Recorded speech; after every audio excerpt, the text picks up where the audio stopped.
This week on Here for the Right Reasons, Tayshia and the guys let their guards down and things get emotional. I just feel like it's a lot. In the best way possible, but it's like, oh my jeez. This is what happens when you start dating real men.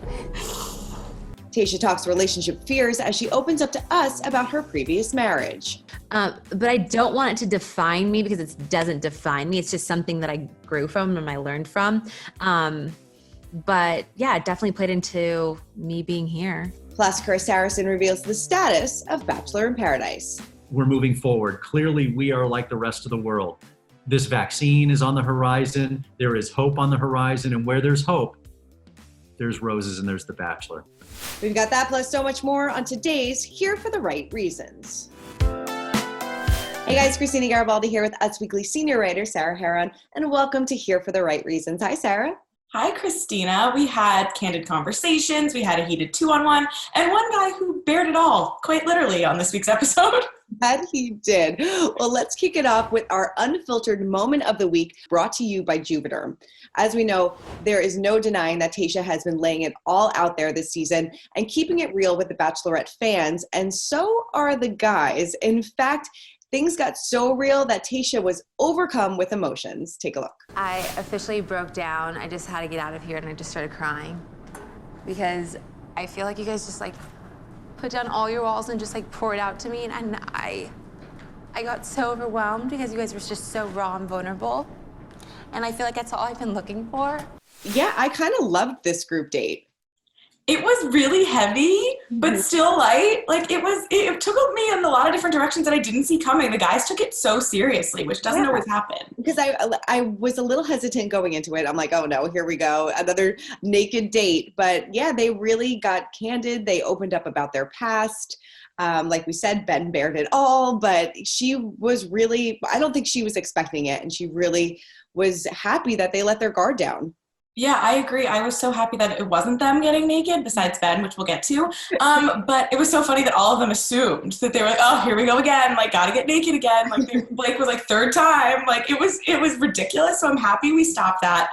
It was so interesting to see which way the guys went with it. If they were going to be super serious, if they were going to be silly, like Blake sculpture, they went all over the place. But like you said, Tayshia is taking this really seriously, and it's showing that she's, she was a good choice for Bachelorette because she's not afraid to like dive into these relationships. Yeah, and I'm not gonna lie, like some of those stories like kind of hit me as well. Like, Riley opening up about his family and not having quality time, and Ivan talking about the missing piece to his puzzle. I thought it was really a really great date, and I don't blame Tayshia for breaking down.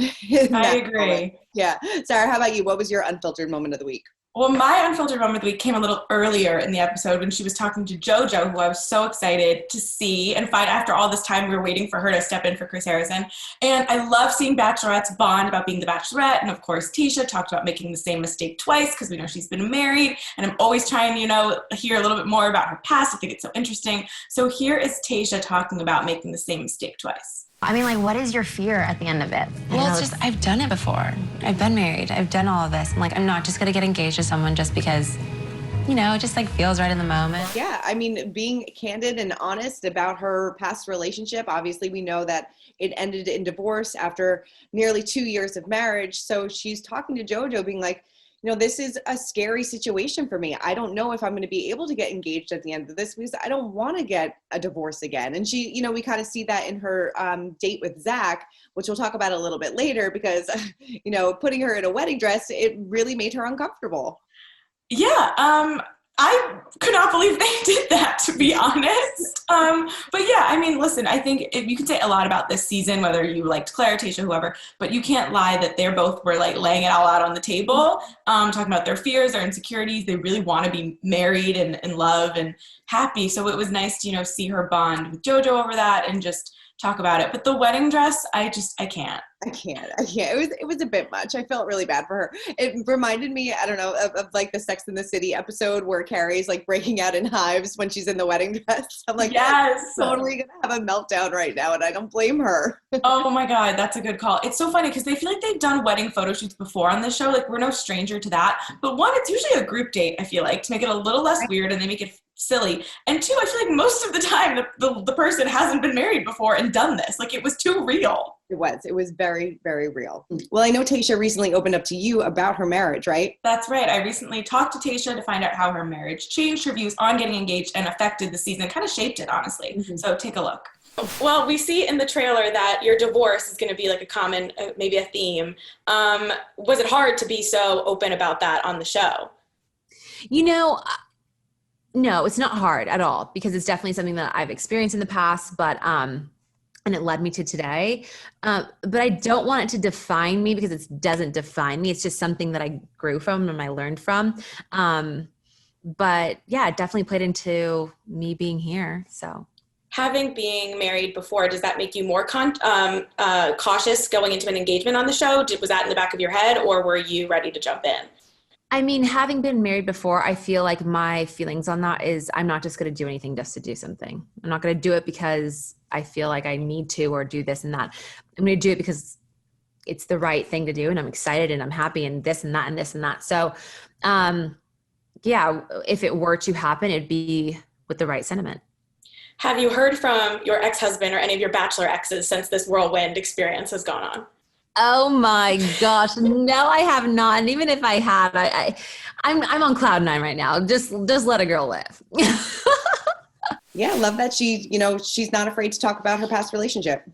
Yeah, it's just part of her. I know she's ready to move on, and I totally respect that too, because she got a little upset when that weird theory went around that he was going to be on the show, which Chris Harrison and Tayshia have both been like, I don't know what happened there. Like, that's not happening unless they're messing with us, which, wouldn't be the first time.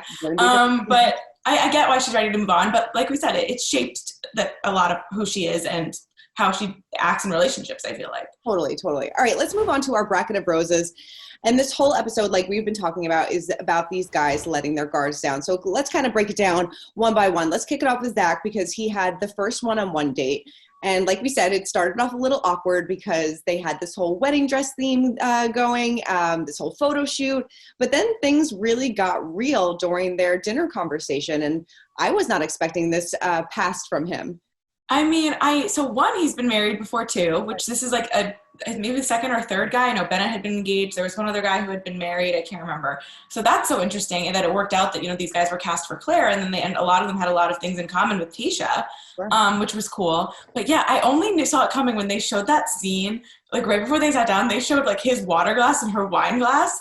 And I was like, oh, here we go. Like, I was like, either he's drinking a vodka soda, and for some reason they want us to know that, or that's water. And then we led into it. But yeah, that was like a lot to handle. But yeah. It was very, yeah, it was. But Tayshia, I feel like they both, I don't know, it felt like we were just like spying on like two people's normal conversation. So that's usually a sign that it was going well and it was natural. Like, I didn't feel uncomfortable. She seemed so open, and he was obviously so open and honest. And I'm sure, I think he's been working in now addiction for this whole time, which is like incredible. It's just so interesting. It really is interesting. It seems like they really, really connected on a whole different level during this date. And I can see why she's starting to really like him. I really feel like he's probably maybe final three, maybe final two. I feel like they really did bond. I think they had a connection before, and like him like being able to open up, definitely like he shot to the top. I think he's got smooth sailing for a while. We're gonna see Zach C for a minute. Which, is there another Zach? Why does he go by Zach C? I don't know. Maybe there was another Zach in the beginning that just got lost in the shuffle with Claire and Dale. I have no idea. Whatever. So that's side note. He does kind of remind me, or look a little, gives me Nick Viall vibes, which I think is why I kept calling him Nick in the beginning. That checks out. The hair, maybe. Maybe. Totally. All right, let's move on to Riley. He opened up during the group date about his family, about how, he never really spent some quality time with his mom growing up. And I think that really kind of tugged at your heartstrings. Yeah, Riley is I feel like an underdog. He's every time he is on screen, he's so cute, and he's like making the most of his time. He seems to get along with the guys. Tayshia didn't have a connection. Like, I'm really rooting for Riley. I feel like he's gonna get his heart broken, and it makes me sad, but I'm really rooting for him. I feel like he could be a good like Bachelor Nation player down the line. Like, we could keep him around. Yes, I totally agree with you. I really do feel like he's gonna get his heart broken, and it's just gonna break our hearts in the process. What did you think about Ben, starting from the date, and then obviously he got very personal later on? I was a little hesitant at first when he took it all off, and I was like, oh no, this is going to be like such a cringe moment, and then it turned a little bit. Yeah, I mean, okay, as you know, I fell in love with Ben when I finally saw him on my screen a few weeks ago, strictly based on his looks. We've been on a journey since then. He has like had meltdowns about getting time with her. He has, now he broke into her room in the middle of the night, or broke in, but did that whole thing, and now he's stripping. And I agree with you. When it first happened, I was like, what is Ben doing? Like, he's trying way too hard. He's trying to like show himself, because some of the guys took the like painting, they all took in different directions, this art assignment. And he took it a little too literally with the naked people. But then it all made sense when we learned that he had an eating disorder and was bulimic for 15 years. And I thought it was so interesting because you never hear, men talking about eating disorders, and obviously they should have them too. But the naked thing made a little more sense, but I think it was still kind of a lot. It was still a lot, but it seems like all of these guys have such great stories, and I feel like I'm a lot more invested in them than I have been in men in the past in these contestants. I just feel like there's a lot more depth to them. I saw Caitlin Bristow tweet like best group of guys since 2015, which was like her season, and everyone always like goes to like the Tanner, the Jared, like those were her like awesome guys. And it's so funny. I feel like I've been on such a roller coaster with these guys. It's like when they first got out of limo, I was like, oh, they're kind of awkward. Then I was like, oh, Claire isn't giving anyone else a chance. Like Dale's fine, but like she's got some good guys. Then I was like, maybe not. And now I'm like all in. So I feel like we got rid of a lot of the bad seeds, and like these, however many are left, are like pretty genuine, good humans. We'll get to the, the drama a little later, but like, I feel like she's got some really sweet guys, and they're being so honest, and it's probably like, finally, they've probably been waiting. They knew like, when you go into the show, you have to kind of talk about your demons. You have to be ready to be honest. Mm-hmm. And I feel like they were all waiting, but they haven't had a chance to do anything besides like play strip dodgeball. So they're like finally ready. And it's refreshing. It's a lot, but it's refreshing. It is refreshing. I know we've talked about this before. I love when we get a little bit later in the season, we kind of weed out all the nonsense, and now we can kind of get to the real relationships, which is what we're doing, which I enjoy. All right, let's move on to our cringe of the week. Wouldn't be the Bachelorette without a little cringe. And Eazy has kind of not really gotten a lot of attention until now, and now that he is had his one-on-one date, it was pretty uncomfortable for all of us. He poured his heart out. Take a look. Because I'm not there where you are, and I don't know if I can get there. The last thing I want to do is for you to continue to pour yourself out and one day just like send you home at a rose ceremony when I can't even explain to you how amazing you are. I'm sorry, Eazy. I felt so bad for Eazy. Like, we got our first like I love you of the season, and then she's like, by the way, you're the nicest guy ever, but you need to leave. This always happens, right? There's always one like I love you where they're like, I'm not there yet. I wonder why they say it. I always am like, did a producer tell them that they should like go there and use the L word? Do they watch the show and think they should because they actually like the person and they want to secure that they're going to stay? I'm like, why? In what world would Eazy be in love with Tayshia right now? Like, in no world. Right. And I feel like this was like their first like real conversation. And oh my God, I felt so bad because he seems like such a nice guy. But you're right. Who knows? Maybe producers been like, I heard Tayshia really likes you. And he's like, all right, I'm just going to shoot my shot. Yeah, like you can say all the other cliche stuff, but maybe I feel like when you say love on The Bachelor, that's when they like kind of draw the line. Like, all right, I'm not in love with you. Crap, like you have to go. Like I don't want to hurt your feelings anymore. So, I just loved how he was like, "Is this real? Like, is this really happening?" Yeah, I think he thought he was like a favorite, like a front runner. And like what happened in that ghost hunting date or whatever it was that he thought this was the time to like spill it all out. Like maybe wait another week, maybe one more date. Yeah, maybe one more date. All right, well, let's not forget about Bennett and Noah during their 2-on-1, and Bennett decided to give a gift. Take a look. There are actually 4 components of emotional intelligence. 1 is self-awareness. 2, self-management. 3, social awareness. And 4, relationship management. You are deficient in 3 of those 4. I mean, I thought Taylor Nolan was going to pop in and talk to us all about emotional intelligence. I know. I was like, the only reason I even know what emotional intelligence is because of this show, and the fact that in 3 years we've gotten 2 scenes that are like details about emotional intelligence are insane. Everyone on Twitter is shipping Bennett and Taylor. Like I can't. The gift was, he lost me on the gift. He lost me on the gift, and we were Team Bennett last week, and now I'm just like, okay, pack your bags. Both of them, pack your bags. I'm over this nonsense. I agree. Bennett's another one where it's like, when I read his bio and saw the first episode, I was like, oh, I don't like you. Then I loved him. Then I was iffy. And now I'm like, all right, you drank the Kool-Aid. I don't know if it was producers. I don't know if it was being stuck in Palm Springs, but you're supposed to be the smart Harvard guy. And I think he is. And he fell for this like dumb drama with this 25-year-old kid that he can't stop reminding is 25. Like, it's kind of lame. It is kind of lame. Do you think that both of them will go home, or do you think it's just Bennett? I hope both of them go home, but she really does like Noah. Like, I feel like I think she likes Bennett. Also, can we talk about him, like, making Noah get up at the date to steal the seat? I can't believe Noah fell for that. I know. He's so, like, he's very sneaky, Bennett. I think he's actually a little scared of Bennett. He's just Noah's a little scared of Bennett, but he's trying to pretend like he's not. But I think he is. Like, I think Bennett's also in with the guys, and Noah's got, like, the bad boy reputation. I think she might send both of them home. We're also, like, the weeks are winding down. We can't really afford to have people, like, around who she doesn't genuinely like, which, like, all right, Ed was still in the background of this episode. Like, he's got to go soon. Like, we have people to cut, so we can't be keeping around the drama starters anymore. I feel like it's going to be a max exodus next week. Well, I'm sure a lot of these guys, probably Bennett and Noah, will be packing their bags for Mexico for Bachelor in Paradise. Yes, I recently talked to Chris Harrison about the status of our favorite guilty pleasure. Of course, Bennett came up. Take a look. Any update on Bachelor in Paradise? I miss it so much. And who from Tayshia's season / Claire's season or do we want to see on the beach? I think Bennett's like the overall, everyone wants Bennett to like wear his robe in Mexico. Bennett's already down there. Bennett moved to Mexico just in case. Because he can. He bought a chateau on the beach. It's under construction right now. No, the crazy thing about the pandemic is obviously we didn't shoot last summer, so now we are going to have multiple seasons. It's going to be a murderer's row of choices of people. And I mean, I hate to say this, but there's going to be people left on the bench that we love just because you can only have so many people on that beach.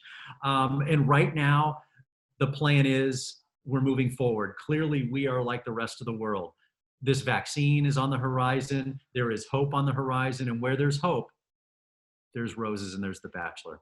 Wow. We're always right there. But no, in all seriousness, our dream scenario is Bachelorette is next. That's our normal schedule. You know, we shot Bachelor in the normal time frame. We're going to shoot Bachelorette in the normal time frame this kind of winter, spring. And then that'll lead us into hopefully the Bachelor in Paradise that we normally have. And, you know, it's June. So my dream, I'm not Anthony Fauci here, but my dream is that, you know, the vaccine is working by then and we're right back to normal. Knock on wood. I mean, I'm not going to lie, Bachelor in Paradise is my favorite, so I can't wait till it comes back. Oh, it's the best. And as Chris Harrison was saying, like, we're going to have so many different people to choose from because it'll have been 2 seasons of The Bachelor and 2 seasons of The Bachelorette before we get to Mexico. So by then, I feel like Peter's poor girls are going to be so sad that they're not going to be like the hot ticket in Mexico. That's so true. There's a lot to choose from, and we cannot wait. Well, moving on to our Where Are They Now segment. As we know, JoJo Fletcher stepped in for Chris Harrison this week. So it's got us thinking, what is going on with JoJo and Jordan's wedding plans? Yes, JoJo and Jordan going strong. Obviously, they met on season 12 of The Bachelorette. They've been together ever since. They were supposed to get married this June. I think they had a big wedding planned, and of course they, postponed it amid the pandemic, and they have settled on 2021, I believe May of 2021. And I'm rooting for them. I feel like they've waited a normal amount of time. They had like a normal relationship. He reproposed. Like they have all the makings of like a lasting marriage and Bachelor relationship, and they just can't make it down the aisle. Can't make it down. Poor things. I feel so bad. She's opened up a lot about going through hard times after The Bachelorette. Like they really struggled in their relationship, but they came out the other side, and they're one of my favorite Bachelorette couples.